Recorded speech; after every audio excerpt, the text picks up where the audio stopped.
Hey everyone, happy Thursday. Let me kind of adjust my camera here just a minute. Hopefully the camera doesn't fall down. I think I might just have a little bit of a head cut off for this video. Hi everyone, I am Andrea Owen, founder of Your Kick-Ass Life. In case you are brand new to me, I help super high achieving women who struggle in the areas of inner critic and perfectionism, and I help them discover the courage and confidence within themselves. So welcome if you are brand new to these weekly live videos that I do, and also welcome to those of you who already know who I am and who have been coming consistently every week. Thank you for being here. And I just realized that my face is all lit up. I have one of those fancy cameras, and so it's like super HD or something, so I think that's why I'm right in front of like a really large window. So I'm a little ghostly today. Anyway, every week I'm coming to you bringing you a chapter of this book that I wrote several years ago, 52 Ways to Live a Kick-Ass Life. I know many of you have read it. I wrote it a long time ago, so I have some new things to say about each chapter. So I'm talking about a chapter a week. This week we're on chapter 16, and the name of the chapter is called Dump the Friends You've Outgrown. And I saw that for today and I was like, ouch, did I really have that as a chapter title? And I don't love that chapter title anymore. And so I renamed it to How to Let Go of Friendships That You've Outgrown. Because, raise your hand if you have been in a friendship maybe that you've had for a long time, whether they were a friendship from a job that you have had, or from college, or from even in your much younger years from childhood. And sometimes Chelsea's here. Hey, Chelsea. And maybe maybe the friendships are great, but maybe there's like that one friendship where you're kind of like, what do I do now that I don't really feel like this friendship is serving me anymore? Maybe you feel like it's not serving either of you anymore, and you're just kind of like not sure what to do. I'm trying to get in a better position where the lighting isn't so extraordinary. And I don't think that's going to happen. Like the sun just came out even brighter. So what do, right? Because like we've all probably had to break up with someone, like an intimate romantic partner, but we don't talk very much about how do we let go of friendships. And from what I can see, and in my own personal experience, women tend to hold on to female friendships longer than they would hold on to a romantic partner. Why is this? I don't really know. If some of you have maybe have some insight into why you think that we do this. I think I have a couple of ideas of why we do it. One of them being is that those conversations are really hard. Yes, Chelsea, tough conversations are so worth it, but they are definitely hard, and we tend to avoid them, right? So let me just read to you an excerpt from the chapter from the book. And I love this analogy, so I wanted to read it to you. Let's say you have an old beat up car that keeps breaking down, even though you have the money to actually buy a new car. But you've had the car for 15 years. It's been with you through so many events in your life, and you keep it around for nostalgic reasons. Plus, the car buying process itself is such a hassle. Still, after so many stuck on the side of the road episodes, you would wise up eventually and get yourself a new car, right? The same thing can apply to friendships. Why the hell are you still going shoe shopping and having lattes with this woman who is dragging you down? There is absolutely no reason you need to give that friendship any more time and energy. And, this topic can be a little controversial. I have heard some people say, that quote that's really popular in personal development, I believe it's Jim Rohn who said, you're the average of the 5 people you spend the most time with. And there are some people who say that you should stick by the people who have always been with you. And, for some people, it's really harder to move out of your social circle and be friends with people who are above you, the people that you are trying to be like. It's not that easy for everyone, and I do think that absolutely has merit.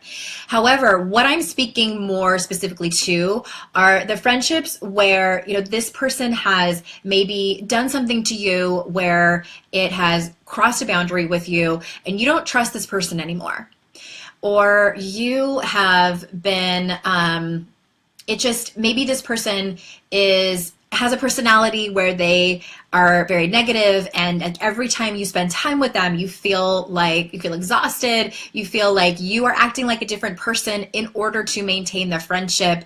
You are changing who you are as a human in order to maintain the friendship. Those are more of the types of friendships that I'm speaking about. So I have like not really so much a step-by-step process, but a kind of like a checklist, if you will, to think about this before you actually take the plunge and end a friendship. The first one is obviously like, who is this person? You know, take inventory of your friendships and figure out, and if you're watching this and you're nodding your head, there might be like some one person that you're thinking of. The second thing I want you to think about is why. What is it about them that you don't feel comfortable with anymore? What is it about them that you don't feel like the friendship can survive anymore? The second part of that same question is, have you had a conversation with them about it? My friend Kira always says, if you don't tell people what you feel is going on, how can they possibly change? Which is true, right? Maybe they don't know. And the thing is that you don't know how that conversation is going to go.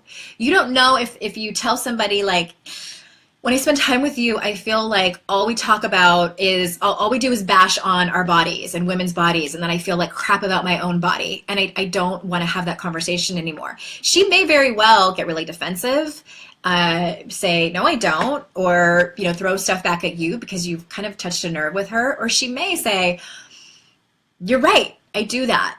And all that to say, the conversation could go well, it could go not so well. What really matters is your delivery and how you're delivering it. Instead of being very accusatory, just put the majority of it on you and just say, I don't like it when we have these conversations. I have been absolutely colluding with you about this. It's on me too. And I'm the one who I don't want to have these conversations anymore. What do you think about us just not talking about this anymore? That could change the whole friendship, because there's probably elements of her that you really like, or you wouldn't be hanging out with her anymore.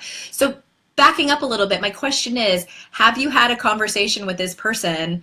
You know, it's the big B word of boundaries. Have you set a boundary with this person about the thing that is bothering you, about the thing that you're thinking about ending the friendship for?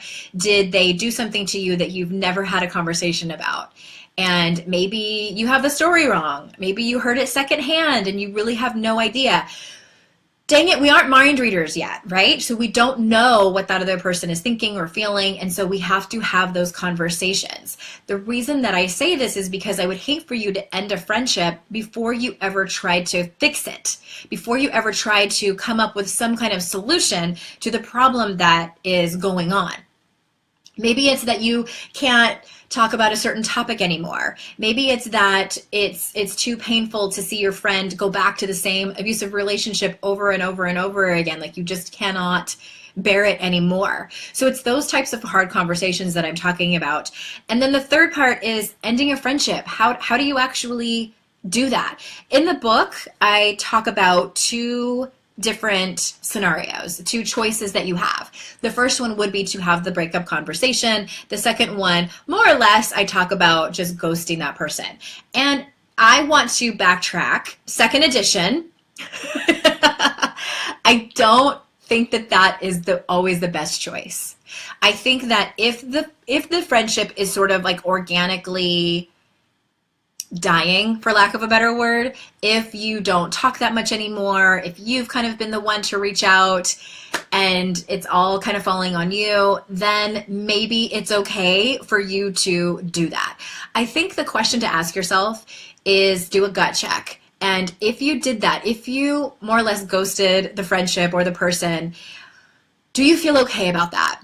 Do you feel proud of the woman that you are by doing that? I think many times the answer is no.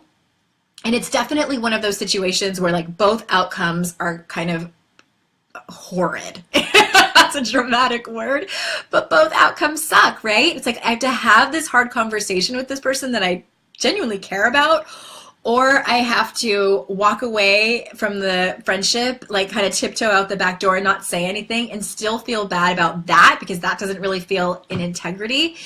Yeah, both outcomes suck, but I want to know at the end of the day, like, which one are you going to feel more proud of?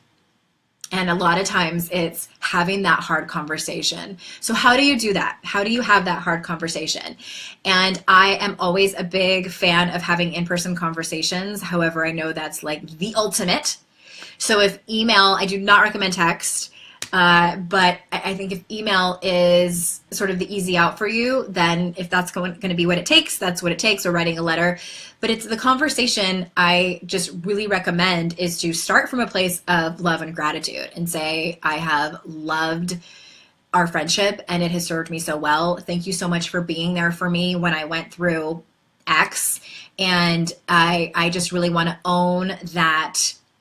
Fill in the blank. What do you need to own? Do you need to own the fact that this is a long overdue conversation? Do you need to own the fact that you maybe you need to make amends for something that you did in the friendship that you never have made amends for?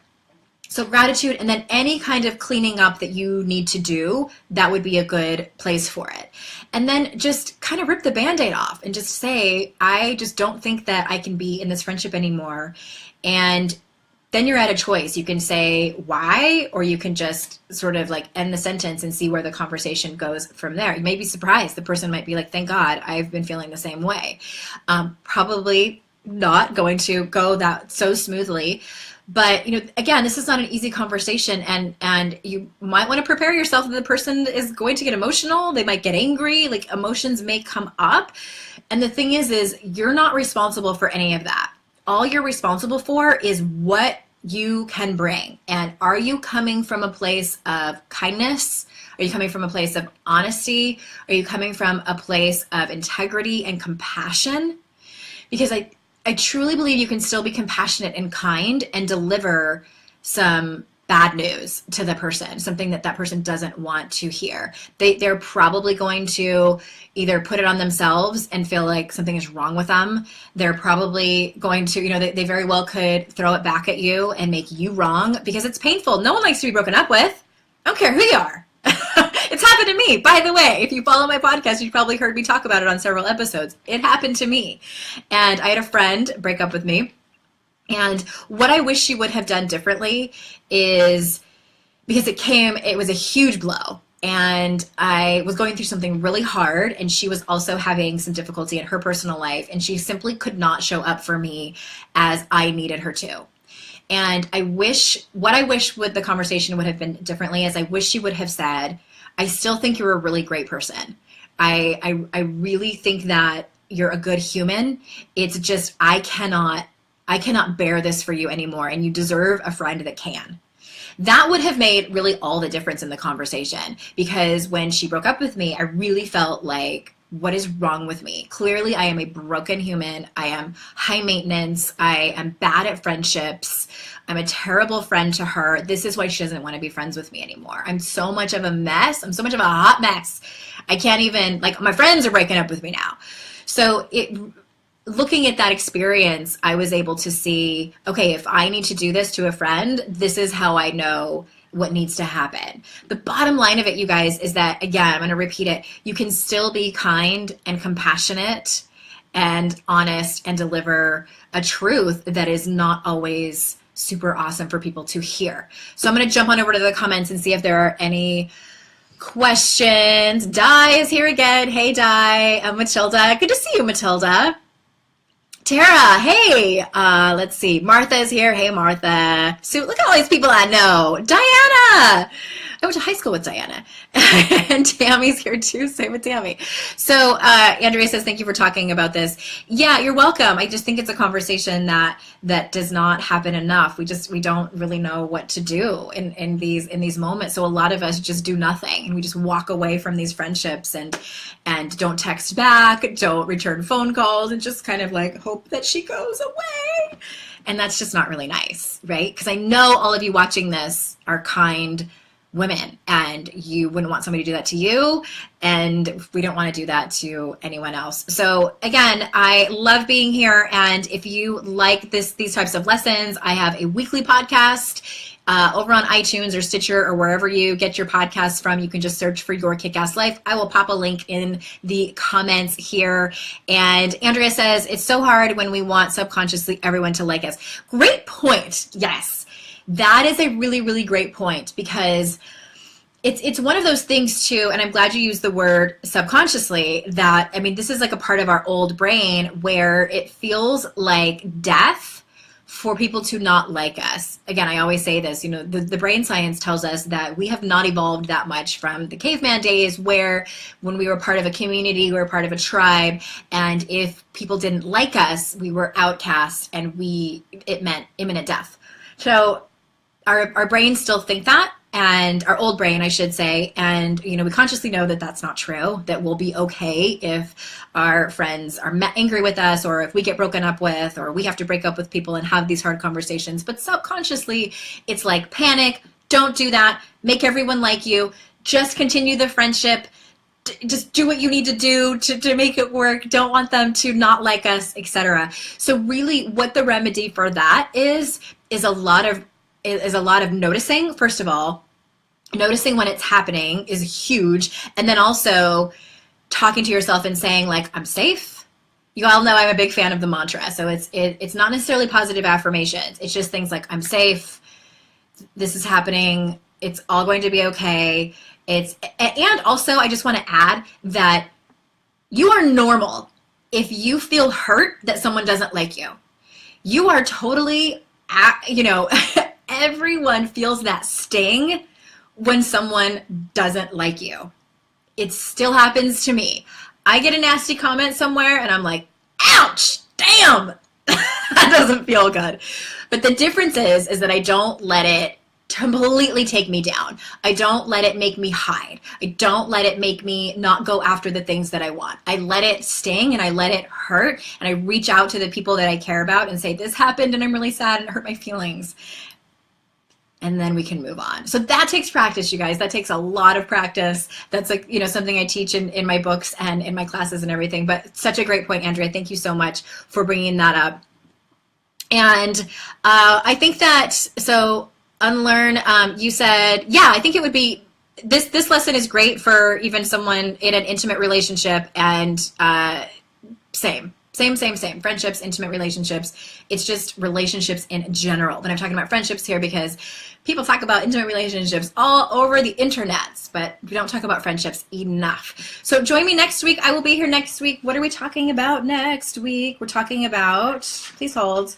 This is one of my favorites. We're talking about how pain equals wisdom. You guys can't see that because the light is so bright. But we're on chapter 17, pain equals wisdom. One of my favorite, they're all my favorite topics. Who am I kidding? It's like asking to choose between my children. Thank you so much for being here, everyone. Come and find me on iTunes or Stitcher or on the podcast. I would love to hear from you over, I'm usually hanging out on Instagram most of the time. You can find me over on Your Kick-Ass Life. Come and say hi. And thanks again. I'll see you out in cyberspace.